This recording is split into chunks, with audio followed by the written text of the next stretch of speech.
Los, ¿sabes? Se quejan, hacen... Ay, Madrid roba, ¿no? Madre mía. Hombre, a ver. El Barça ahora juega otra cosa. Si está muy lejos el Barça. No, el Barça es otro deporte. Ahora Ya, masih ingatkah kalian dengan pernyataan Lamine Yamal yang menyebut Real Madrid sebagai klub pencuri atau perampok? Kala itu ucapan Yamal dianggap sangat keterlaluan. Banyak pihak menilainya tidak beretika, terlalu emosional dan berlebihan. Tak sedikit pengamat yang mengecam bocah 18 tahun tersebut karena dianggap belum pantas melontarkan pernyataan sekeras itu. Namun, seiring berjalannya waktu, apa yang terjadi justru membuat banyak orang mulai membenarkan ucapan Yamal. Terlebih setelah melihat rangkaian pertandingan Real Madrid belakangan ini, terutama laga kontra Rayo Vallecano, yang menuai kecaman luas terhadap keputusan wasit dan perilaku para pemain Madrid yang dinilai terlalu sering mengemis penalti. Dari sini, publik mulai menyadari bahwa ucapan Yamal mungkin bukan asal bicara, melainkan refleksi dari apa yang terjadi di lapangan. Lantas seperti apa sebenarnya ucapan Yamal yang kini membuat banyak pecinta sepak bola dan pengamat mulai mengangguk setuju? Mari kita bahas.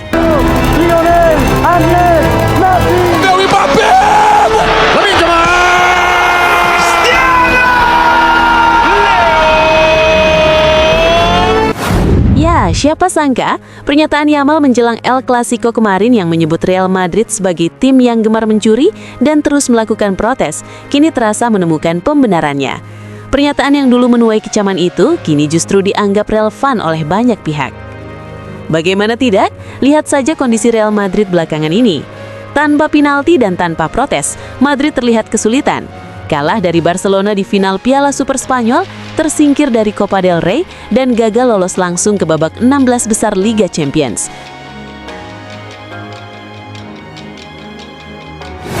Semua itu seolah menegaskan satu hal, tanpa bantuan penalti, Madrid tampak kehilangan daya.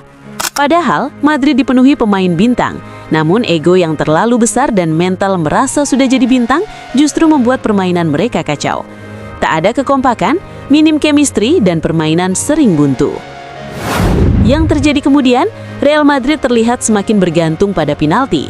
Seolah-olah mencari penalti menjadi senjata utama mereka. Tanpa voucher itu, Madrid tampak kesulitan melakukan apapun. A favor del Real Madrid. Penalti a favor del Real Madrid. Bahkan saat menghadapi tim sekelas Rayo Vallecano, Madrid tampil terseok-seok. Beruntung bagi mereka, banyak pihak menilai Madrid kembali diuntungkan oleh keputusan wasit. Tambahan waktu 9 menit yang tak masuk akal, 2 kartu merah untuk Rayo, dan tentu saja penalti di menit-menit akhir yang mengantar Madrid pada kemenangan kontroversial.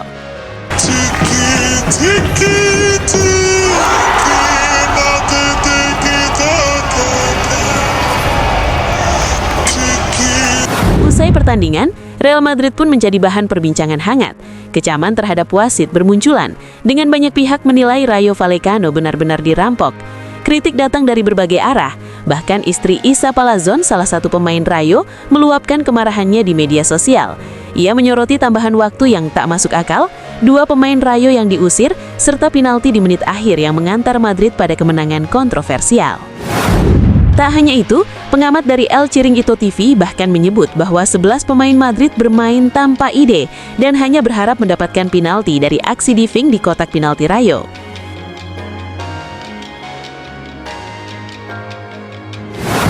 Dan disinilah ucapan Yamal terasa menemukan pembenarannya. Bukan soal kata-kata kasar atau emosi sesaat, melainkan realitas di lapangan.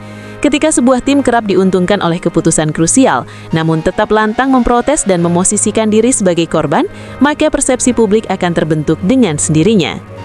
Laga kontra Rayo Vallecano menjadi contoh nyata bagaimana Real Madrid kembali menang di tengah kontroversi.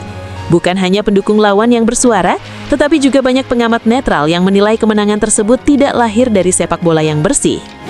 Dengan demikian, ucapan Lamine Yamal tak lagi terdengar sekadar provokasi. Bagi banyak orang, pernyataan itu kini terasa seperti cerminan dari pola yang berulang.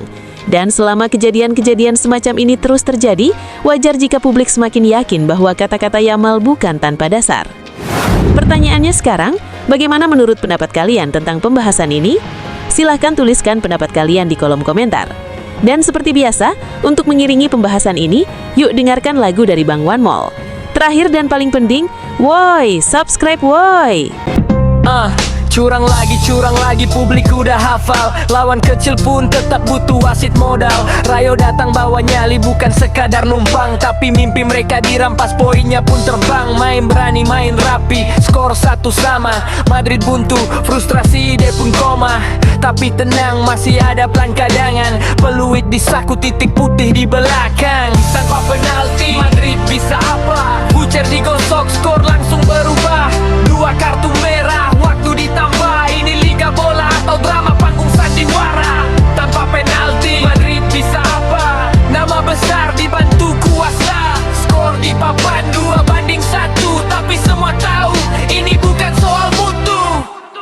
9 menit tambahan, ngotak gimana? Rayo bertahan sambil lawan skenario drama. 1 pelanggaran, VAR jadi senjata. Bukan cari kebenaran tapi cari celah. Bernabeu bersih, jangan keburu percaya. Cerita lama diputar ulang, episode yang sama. Penalti murah jadi identitas. Putih menang, lawan habis, publik panas. Rayo bukan kalah, mereka dijatuhkan. Bukan ditaklukkan, tapi dipatahkan. 11 lawan sistem, mana bisa bertahan kalau aturan lentur buat satu kepentingan. Tanpa penalti, Madrid bisa apa? Bucer digosok, skor langsung berubah. 2 kartu merah, waktu ditambah. Ini liga bola atau drama panggung sandiwara. Tanpa penalti, Madrid bisa apa? Setiap krusial selalu ada kuasa.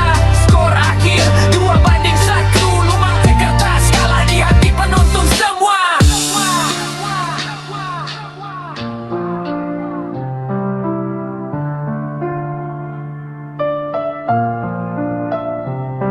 Ini bukan benci, ini soal nurani. Saat peluit lebih keras dari kaki, sepak bola mati pelan-pelan. Kalau keadilan cuma jadi hiasan, privilege jalan terus, cerita diulang.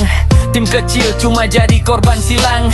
Kalau menang selalu pakai bantuan. Jangan heran kalau publik mulai curiga kawan. Rayo pulang bawa luka, bukan karena kualitas berbeda, tapi karena mimpi mereka dipatahkan. Titik putih bernama kuasa. Tanpa penalti, Madrid bisa apa? Jawabannya menggema di kepala. Sepak bola harusnya adil, bukan soal siapa paling mahal dan kebal. Yeah, yeah. Ini bukan dongeng, ini kenyataan. Voucher putih. Curang lagi, publik udah hafal. Lawan kecil pun tetap butuh wasit modal. Rayo datang bawa nyali, bukan sekadar numpang, tapi mimpi mereka dirampas, poinnya pun terbang. Main berani, main rapi, skor 1 sama. Madrid buntu, frustrasi ide pun koma. Tapi tenang, masih ada plan cadangan. Peluit di saku, titik putih di belakang. Tanpa penalti, Madrid bisa apa? Bucer digosok, skor langsung berubah. 2 kartu merah, waktu ditambah. Ini liga bola atau drama panggung sandiwara. Tanpa penalti, Madrid bisa apa? Nama besar dibantu kuasa. Skor di papan 2-1. Tapi semua tahu, ini bukan soal mutu.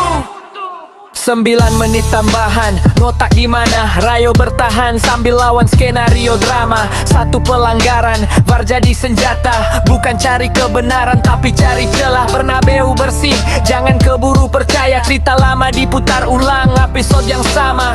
Penalti murah jadi identitas. Putih menang, lawan habis, publik panas. Rayo bukan kalah, mereka dijatuhkan. Bukan ditaklukkan, tapi dipatahkan. 11 lawan sistem, mana bisa bertahan.